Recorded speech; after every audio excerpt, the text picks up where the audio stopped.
Jeopardy Junior Edition. We have the questions. Do you have the answers?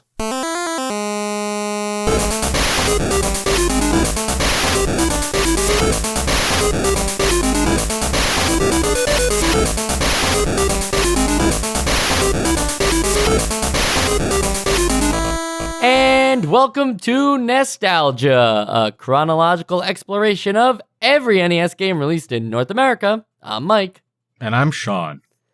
You know, with Jeopardy, there's usually 3 contestants. So this is a bit of a struggle to only have 2 people on the show today. It's actually just the host and 1 contestant, which I guess is more like Who Wants to Be a Millionaire? Well, what do you say we just no-host this episode and we just both act as the contestants, if you will, and don't follow any proper means of lines of questioning? What is no? What is no, Mike? Okay, sounds good. 10,000 points from Mike. Well, I don't think you can steal points. Well, there's no host to tell us that you can't. Oh, shit. Very good. You know, you bring up a good point, though, Sean. We are Jeopardy experts because we've already played this exact game, and we had more fun with it in our episode. If listeners didn't check out that episode, we actually made it into a game of Jeopardy, and so it was a lot of fun, and it was Sean versus Joe. And I was thinking this time around, instead of playing any kind of Jeopardy, me being the Trebek or you being the Aaron Rodgers. Yeah, the Aaron Rodgers, who's also, he was a host, not a contestant. Yes. I thought we should just try and talk more about the actual game this time. Less theatrics and more just get to the nitty gritty. Yeah, you know, I hate when we try and do gimmicks. It's like we're being lazy. It's a crutch. I like the purity. No, I don't really. But let's do it the way you want to do it. Great. Thanks so much for that. For those of you that are unaware, Jeopardy Junior Edition is literally just like playing Jeopardy on the TV show. The way that's done is there are categories, and then they give you a question, a thing worded as like the answer, and then you have to respond with the question. So, Sean, what's a good example of something like that? You just did it wrong. You're supposed to. You asked the question first, and now I'm giving you an answer. I should have said like, oh, no, you're right. Right. It's a little confusing when you post it as an actual game show because it sounds like, you know, even the back of the box, we have the questions, do you have the answers? But not necessarily true because you answer in a question. Yeah, I've never truly understood why Jeopardy was sort of like put together this way, but that's beyond the scope of this, right? That's way beyond the scope of this. We're not here to debate network television policies. It's true. But yeah, like this is basically the same exact game that we played, but the sprites or like your little avatars are now shaped more like cartoon kids instead of cartoon adults, and the questions are like geared towards a lower age demographic. Yeah, that's the point. That's like the big difference here, right? Is it's Jeopardy with supposedly easier questions because it's the Junior Edition. If you ever got at the board games like Monopoly Junior Edition or Trivial Pursuit Junior Edition, they're supposed to be geared towards kids. And I think one of the things we ran into when playing Jeopardy last time was that the questions didn't age that well because Jeopardy in general is asking questions to the people who are in their like 30s at the time of the making of the episode. So when you watch Jeopardy as a kid, you're like, what the hell? How does everybody know these answers? Like the guys on TV know the answers. My dad knows the answers, but you don't understand them at all. And then if you tune into an episode of Jeopardy now, you're going to realize, oh, it's just pop culture. Yeah. I always thought that there was like, you needed to be a computer to be good at Jeopardy. And like there's still a lot of like weird questions that even in, you know, this Jeopardy Junior, I was like, I have no idea what that even was. But it definitely is something that you sort of grow into and realize that it was easy all along. Like taxes. A little under the hood here for a minute. There are 348 categories in this game. But there are 6 categories in a round. So there's 58 groups of categories. Now, the categories aren't randomized. So you will always get like if the category is the Flintstones, that will always be grouped with the same other 5 categories. That is a very efficient way of making sure that you don't get the Flintstones as a category as a possible chance every single time you boot up the game. Instead, your odds of getting a repeat game are just 1 in 58, which I like that. However, there are only 29 Final Jeopardy questions, which checks out mathematically. 58 divided by 2, 29. But if you think about it, it actually makes you more likely to run into repeat Final Jeopardy questions sooner because those aren't tied to the 58 groups. Okay, because that was sort of what I was going to ask. Like, so that's between regular and double Jeopardy, are those 58?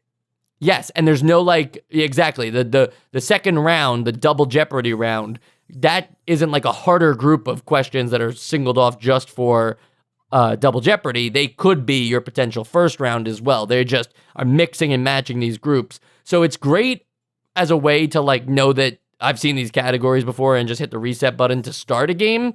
It's not as great after you've played a whole first round and then you randomly get the chance of having a whole nother batch of categories you've already seen before. Yeah. So there's a maximum of 29 unique games, which, I mean, if you're going to use this as a party game, is probably enough. But if you're going to be the weirdo that plays against the computer, like I imagine we did, I don't think you're going to get a lot of staying power from this. And why do you think that is, Sean? Well, because the games are relatively short. I think you kind of have to get through this game in something like 10 to 20 minutes, right? Yeah, I'd say around that. It's definitely not. It's about the length of a regular episode because you have to spell out your answers. There are no choices. Yeah, there's less. What do you do? Do you have any weird stories about what you did in middle school? You're just spelling the whole time. And that becomes an obstacle in itself if you are a little unsure of maybe how they want you to spell a certain thing. I will give a very unique example that I came across where I got the Fantastic Four category, and they didn't ask me a single hard question. But they did ask me some questions that made me think for a minute of, will they accept some variations of the answer or not? So I tested it with, they asked what the Human Torch's real name is. So I tried John Flame, which sounds stupid, right? You wouldn't call Peter Parker Pete Parker, but it's technically not wrong. However, they will only accept the exact answer. There is no room for wiggle here. So like Pepe Le Pew, you can't just call him Pepe. Room for wiggle. Yeah. I would say, okay. I didn't do too much testing, but I want to say that there's at least like a handful of acceptable answers. Like, no, Pepe Le Pew and just calling him Pepe sounds like you forgot the second half of his name.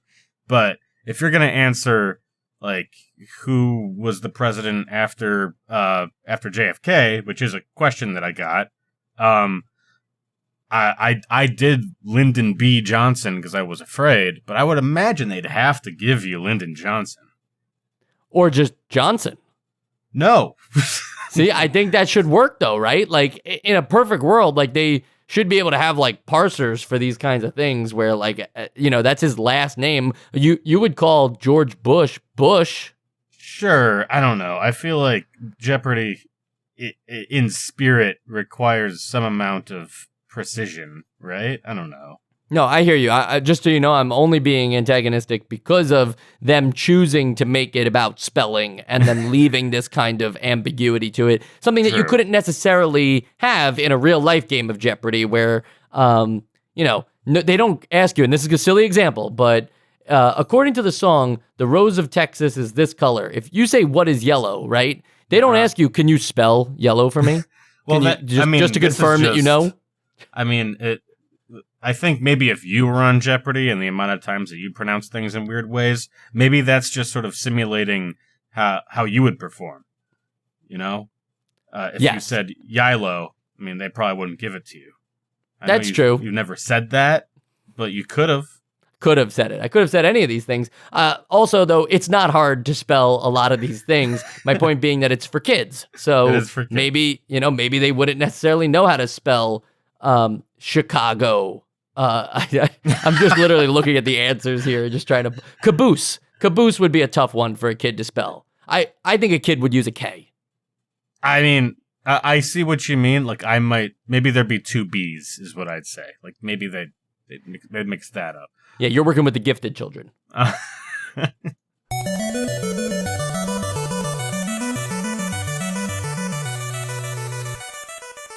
Let's talk about the quality of the questions then. So forget that you have to spell them right and everything like that. What'd you just think of the questions, the categories in general? I feel like for me, these are the kinds of questions we should be asking people who play in NES in 1989. Like, most of your audience is probably kids or teens. This is like the right level of questioning so that it's not like inherently like super easy, like, the Looney Tunes category, for instance, right?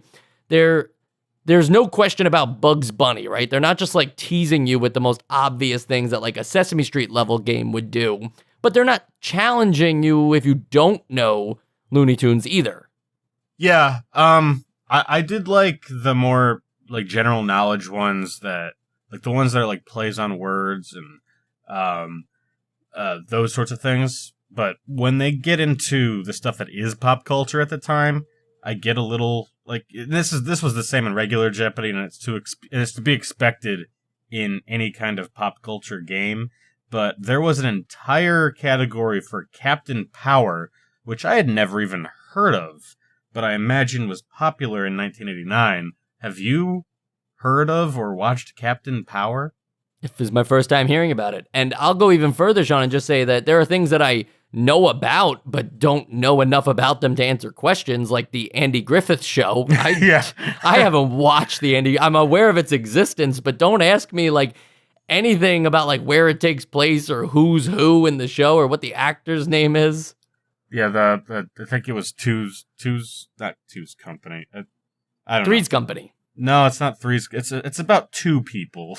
I'll think of it in 10 minutes, but that sort of stuff. The TV show specific ones I could do without, but these were some very relaxing, easy, general trivia questions aside from those. Look, I'll prove my point right now. Sean, you in your teenage years worked at a supermarket, correct?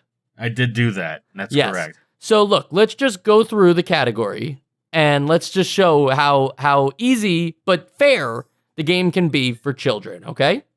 Okay. This dairy item is usually sold in cartons by the dozen. Eggs. What is eggs? There you go. What are eggs? What are eggs? Yeah. The place where you pay for things you want to purchase. Oh, that would be the cashier or the cash register? See, I guess we're not doing a good job proving our point here. They're saying, what is the checkout counter? Oh, that's a little too specific. And you see, cashier would be wrong in this scenario. But I think that real life Jeopardy would understand the ambiguity of the question and be like, well, yeah, you go to the cashier to purchase things. Huh. Yeah, I didn't really think about that. Huh. A bakery bread item with a hole in the middle. Well, okay, there you go. I mean, that could be donuts or bagels. So which one is it, Sean? You only get one. I'm going to have to go with donuts. It's a bagel. It's a bagel? It's a bagel. The supermarket section where fruits and vegetables are found. Well, that's produce, Mike. Okay, now here's the crazy thing, though, right? That was the $400 question. And yet the checkout counter is the $200. Yeah, it's like, there was no structure. Like, the $500 question is supposed to be the hardest, but I didn't ever really come across that. I mean, yeah, there's, in some of them, it's kind of not, it's not very consistent. Sometimes I've found the 200 to be the most hard, and maybe even sometimes they'll just throw like the hardest to be the double Jeopardy. And sometimes it was very easy. But yeah, I'm not really sure who proofread all these. All right, last question in the category, Sean. The counter that sells cheese, cold cuts, and prepared foods. Where is New Delhi? Delhi. Delhi. No, yeah. We'll accept either. Technically, depending on how. Delhi technically has an H in it, though, so the game would have ruled you wrong. Absolutely. Spelling, man, it's tricky. I'm telling you. So we're agreeing that the quality of the questions is pretty good, and that the categories are definitely geared towards kids, which is important, with the exception of like one per group, maybe. Like there's just one thing where it's like either that's general knowledge or just knowledge that a kid wouldn't have, right? Yeah. What about the computers, though? You've got 2 other computer contestants if you don't play with friends. How are they doing in this game? Terribly. I feel like, I don't know if they've just toned down the difficulty, because I was always playing on hard, and what I would imagine that means that you have less time on the buzzer on average, and they are more likely to get questions correct. And I had situations where I just let them have it. I didn't even try to. I mean, sometimes it was for things like the Captain Power category where I didn't know anything anyway. Just like, the computer's going to have this category, so I'm just going to let them answer. And they just let the clock run out. And then a second one in the same category that the same person picked. Then they let the clock run out. And then the next one. And then they buzz. And then, the same thing from the original Jeopardy game, where instead of giving an incorrect answer that would almost make sense, or at least in a language, it just gives you like random ASCII. I don't know. I thought that maybe they just tuned the whole difficulty down, also because apparently it was for kids. Yeah, I don't think any of the computers ever scored higher than $1,000 in the games I played. Yeah, I think sometimes they got a little bit over that if they accidentally hit the daily double. But yeah, I blew them out of the water. I hate those kids. And to go back to your point about not being able to provide incorrect answers, for the listeners at home, we kind of talked about that in the Jeopardy episode, where like it's kind of unfair to expect them to come up with alternate like ideas of what somebody would say incorrectly. Like, that's actually like some AI level shit, right? Yeah. So I get that part. The interesting thing though is it sounds like what they're trying to answer is the correct answer, but they're also gargling on some water or something. Like it's so strange, because if you look at their answers, yeah, there's like spaces and semicolons and stuff like that, like littered throughout. But then there's also like 3 or 4 correct letters that kind of give you a hint as to what the answer might be. Like if you kind of thought you might have known it and they get it wrong, but you can see like what they were going for, then just, fill in the rest. It's like a little reverse Wordle game where they give you some letters and now you have to fill in the rest. Yeah, I'm so against Wordle. I would never do those anymore after we shared them up for like a month or so. But what I think what it sounds like you're describing is sort of like, it's just an abstraction of somebody getting the answer wrong, and like you're kind of doing the same thing in your head of like trying to piece it together from context. It's just much more technical and not just like common knowledge that you're referring to. I don't know. And didn't you expect to see the computers have to go to the keyboard screen too and watch them type in their answers? I don't know why, but just maybe based off some recent NES games we played, I kind of expected them to have to do that, but instead they just like give the answer either very confidently incorrectly or correct right away, immediately, which is fine for the speed of the game. I'm not advocating for the keyboard. Yeah, I just kind of thought it was going to come. Yeah, I think they did the same thing in the regular Jeopardy, but that would have been something else to have to watch a computer type on a keyboard.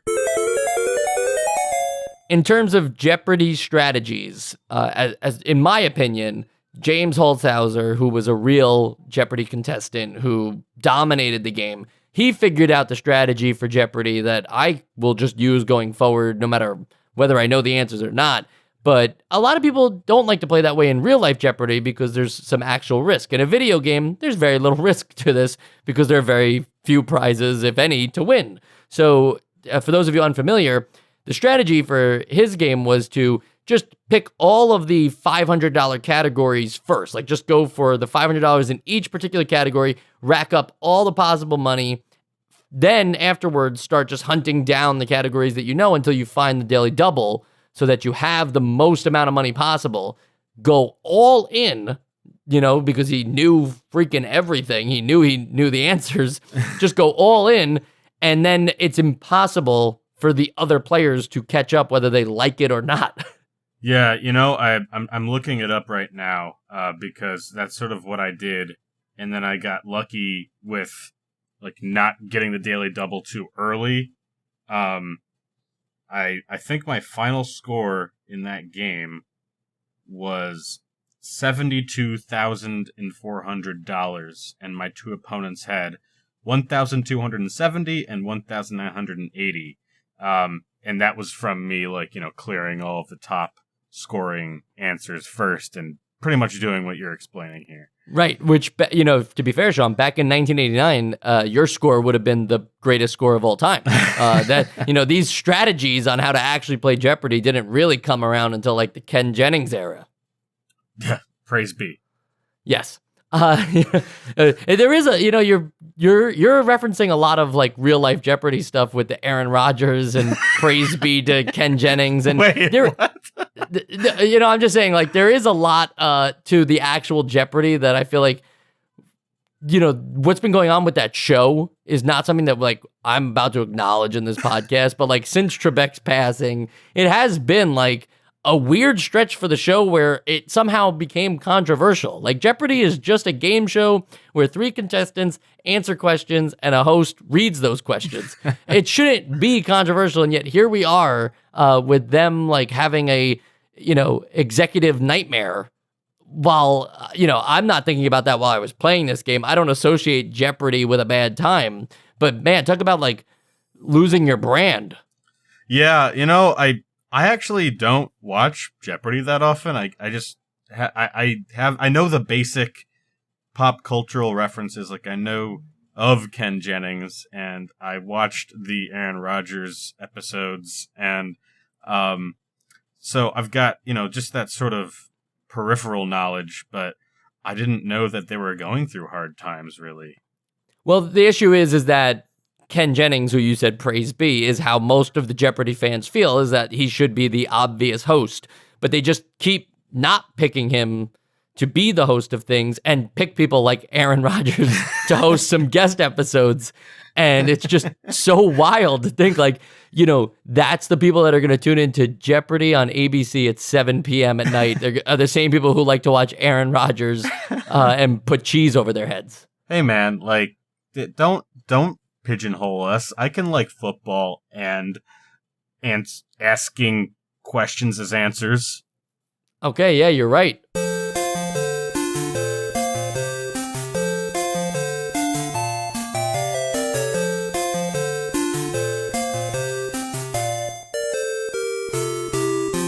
And so if your strategy worked out for you, Sean, and you it certainly did with ending with $70,000+, the final Jeopardy section gives you the opportunity to, wager even more. So I imagine that's when you kind of almost, did you go all in? What'd you do? I did go all in, yes. Yeah.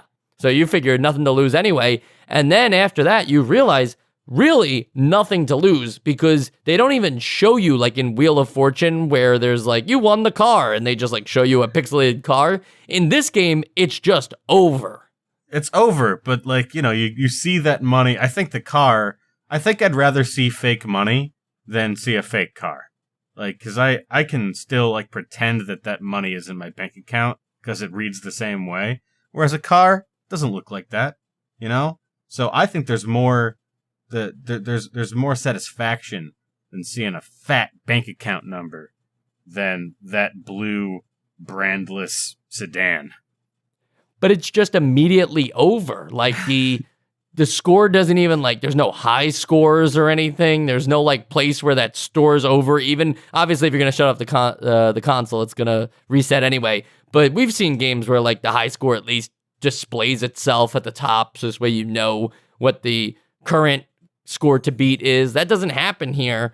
I guess I'm just a little surprised at the whole, like, the sense of winning here is really only to be found against human players. You will find no satisfaction beating the computers. I would say, like, I was about to argue with you and say that, yeah, like, if you play a Jackbox game, you're not going to see a list of high scores from previous playthroughs. But then again, this is a much more, like, granular game where, like, those kinds of scores, like, you could set a score so high that it would be a big accomplishment to actually hit that again. Like, and it's not so low that there are only so many ways to get points. Like, I don't know if I'm just rambling right now, but this is one of those party games where I think it would make sense to have a high score. So I do agree. Well, thank you for that. And I don't think you're ever rambling. Oh man, thank you. On the sequels and spin-off side, we have to play this game 2 more times. Ugh. Can you believe that? What are we going to do? One of them we have to actually play together. So yeah, 100%. Actually, the 3 of us, hopefully. Well, yes. So why don't we all play for Jeopardy 25th Anniversary Edition, since that seems like a big deal. And and if that game comes out in like 1990... and we play it in 2025. Is that really when we're playing it? Yeah, I don't know. I'm just saying, with bad math, you could think that that's the 25th anniversary, but that would be like the 35th or 45th anniversary. I can't tell how old people are. 35th anniversary. Yeah, I'm that old. That's that good. Old. You will be someday. Yeah, and then I think for Super Jeopardy, which sounds like it should be on the Super Nintendo. But for Super Jeopardy, that is the last time we'll play this game. I think that's the one we make a clip show of all the Jeopardy stuff. Yeah, I think, we could make something really, really cute out of that. What I would love to hear from as to how we're going to cover these next 2 Jeopardy games is from the listeners. You guys are the ones who have to listen to it. So, if you want to like tweet at us at NostalgiaCast, or if you're a patron and you want to let us know on the Discord, I'd love to hear some suggestions for what we can do for Jeopardy 25th Anniversary Edition and Super Jeopardy. But one thing we don't take listener suggestions for is the essential games list. And Sean, even though we have played this game, the questions are different. So maybe that affects our votes, and we'll find that out in the essential games list. Sean, since Joe's not here, you go first. All right. I'm usually going first recently, so that doesn't matter, but here it goes. I think the one thing we didn't really touch on is like the low caliber horror that the new childlike avatars brings to this game. Not one of them seems to behave like a human being. Like, they all kind of act possessed, whether they get a question right or wrong. And I ask you to play this game and just to see what it looks like. It's actually kind of unnerving. Just want to throw that in there because we didn't really go into that. No, that's important because I'm looking at them. I'm just studying them now, and one of the characters just continues to violently shake their head from like it's a little right bit to left. Yeah, Exorcist, exactly. So I just wanted to throw that out there. Other than that, we've played this game before with just harder questions, and this is not going to be a game that makes it onto the essential games list, and I'm going to shoot it over to Mike. I'd go as far as to say Jeopardy 25th Anniversary Edition and Super Jeopardy also stand no chance at the essential games list. But here's the other thing I'll say. The reason why a game like this doesn't make it to the essential games list is because it's emulating an experience that can be had in real life without even attending the game show. You can just watch an episode of Jeopardy on TV answer to nobody. Just shout out the answers. Everybody does it. People all over America just shout out the answers to the TV. And that's more fun than playing this game. So what does that tell you when it's more fun to shout the answers out to no one than to answer them in this game? Preach, church, truth, whatever you want to say these days, validated. Next week, we'll be playing Romance of the Three Kingdoms, a little different than Jeopardy, to the best of my knowledge. Of course it is, obviously. It's a whole series of games, and I'm sure most of our listeners are familiar with the Romance of the Three Kingdoms series. However, if you're not, I would recommend that before next week's episode, you check out the Nobunaga's Ambition episode of Nostalgia, because it's made by Koei. It's also an episode where it's just me and Sean talking. And it's a game that's very similar to Romance of the Three Kingdoms. So what better way to catch up and understand the systems and all that than by going to Nobunaga's Ambition? Sean, have you ever fallen in love with any of the Three Kingdoms? Is that what you do in these games? I do think that... I didn't think it was about, like, you personally. I thought it was, like, the kingdoms kind of have, like, a love triangle. And you have to... Like, it's sort of like a Jerry Springer episode. Oh, it's like Fire Emblem Jerry Springer. Yeah, pretty much, yes. Great. And for those of you who are patrons, or if you want to be a patron, just know that our Tower of Druaga episode is coming to the Nostalgia Bites series soon. That'll be our 6th episode, so you can listen to the other 5 immediately. Imagine that. The ability to listen to 5 brand new episodes of Nostalgia as soon as you want. I think that the concept of on-demand entertainment is still fresh, so this should get the people in on the Patreon. Yeah, people want to put butts in the seats, but I want to put pods in the ears. Get those pods in those ears. Fuck them kids.